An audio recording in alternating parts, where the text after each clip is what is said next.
அஸ்ஸலாமு அலைக்கும் வரஹமத்துல்லாஹி வபரகாத்துஹு. இன்று 28/2/2023 அத்தௌபா தஃப்சீர். அவுது பில்லாஹி மினஷ் ஷைத்தானிர் ரஜீம். பிஸ்மில்லாஹிர் ரஹ்மானிர் ரஹீம். வசனம் 105, அத்தியாயம் 5 தஃப்சீர். நபி ஸல்லல்லாஹு அலைஹி வஸல்லம் அவர்கள் கூறினார்கள், உங்களுடைய செயல்கள் இறந்து போன உங்களுடைய உறவினர்களுக்கும் குடும்பத்தாருக்கும் காட்டப்படுகின்றன. அவை நல்லவையாக இருந்தால் அதனால் அவர்கள் பூரிப்படைவர். அவை நல்லவையாக இல்லையெனில், இறைவா, எங்களுக்கு நீ நல்வழி காட்டியதைப் போன்று அவர்களுக்கும் நல்வழி காட்டாத வரை அவர்களின் உயிரை பறித்து விடாதே என்று பிரார்த்தனை புரிவர்.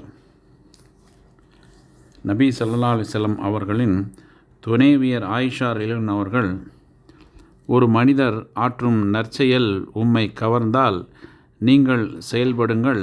உங்களது செயலை அல்லாஹும் அவனுடைய தூதரும் இறை நம்பிக்கையாளர்களும் பார்ப்பார்கள் என சொல்வீராக என்று கூறினார்கள். அனஸ் ரலியல்லாஹு அவர்கள் கூறியதாவது, அல்லாஹ்வின் தூதர் ஸல்லல்லாஹு அலைஹி வஸல்லம் அவர்கள், அல்லாஹ் ஓர் அடியாருக்கு நன்மையை நாடினால் அவர் இறப்பதற்கு முன்னரே அவரை செயல்பட வைத்து விடுவான் என்றார்கள். நபி தோழர்கள், அல்லாஹ்வின் தூதரை, அவரை எவ்வாறு அல்லாஹ் செயல்பட வைப்பான் என்று கேட்டனர். நபி ஸல்லல்லாஹு அலைஹி வஸல்லம் அவர்கள், நற்செயல் புரியும் வாய்ப்பை அவருக்கு அல்லாஹ் வழங்குவான், பின்னர் அந்த நிலையிலேயே அவரை கைப்பற்றுவான் என்றார்கள். வசனம் 106, அத்தியாயம் 9. வஆஹரூன முர்ஜவுன லி அம்ரில்லாஹி இம்மா யுஅதிபுஹும் வ இம்மா யதூபு அலைஹிம் வல்லாஹு அலீமுன் ஹக்கீம். அல்லாஹ்வின் தீர்ப்புக்காக காத்திருப்பில் வைக்கப்பட்டுள்ள வேறு சிலரும் அவர்களில் உள்ளனர். ஒன்று, அவர்களை அல்லாஹ் தண்டிக்கலாம் அல்லது அவர்களை மன்னிக்கலாம்.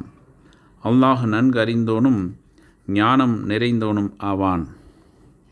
இங்கு தபுக் போரில் கலந்து கொள்ளாததுடன் தகுந்த காரணமும் கூற முடியாமல், அதே நேரத்தில் தாம் செய்த குற்றத்திற்காக மனம் வருந்தி பாவ மன்னிப்பை எதிர்பார்த்து காத்திருந்த இறை நம்பிக்கையாளர்கள் பற்றி உயர்ந்தோன் அல்லாஹ் குறிப்பிடுகின்றான்.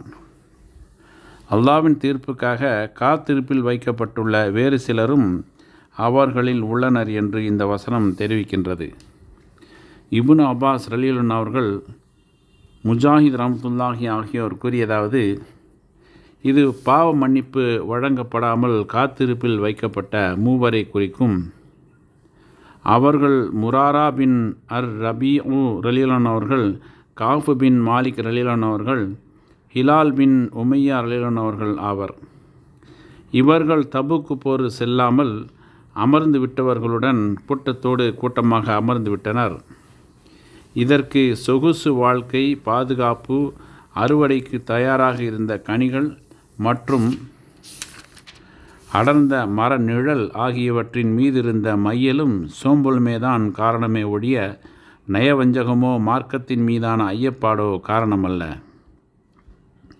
அவ்வாறு அமர்ந்துவிட்ட நபி தோழர்களில் ஒரு குழுவினர் அதற்கு தண்டனையாக தம்மை தாமே பள்ளிவாசல் தூண்களில் கட்டி போட்டு கொண்டனர்.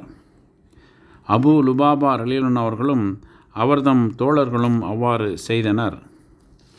மற்றொரு குழுவினர் அவ்வாறு செய்யவில்லை. அவர்கள்தான் இங்கு குறிப்பிடப்பெற்ற மூவராவர்.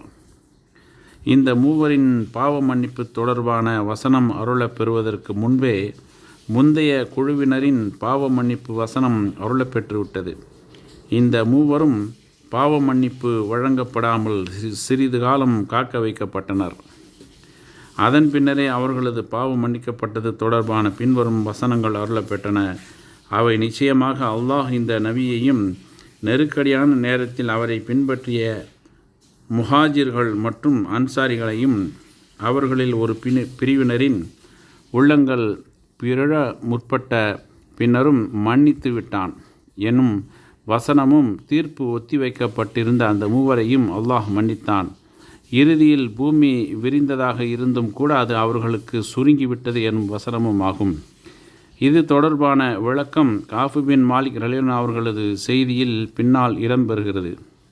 அடுத்து, ஒன்று அவர்களை அவன் தண்டிக்கலாம் அல்லது அவர்களை மன்னிக்கலாம் என்று இந்த வசனம் கூறுகின்றது. அதாவது, அவர்களை அல்லாஹ் மன்னிக்க வாய்ப்பு உள்ளது. அல்லாஹ் நாடினால் அவர்களை இப்படியும் செய்யலாம், அப்படியும் செய்யலாம். எனினும் அல்லாஹ்வின் கருணை அவனது கோபத்தை விஞ்சியே நிற்கிறது.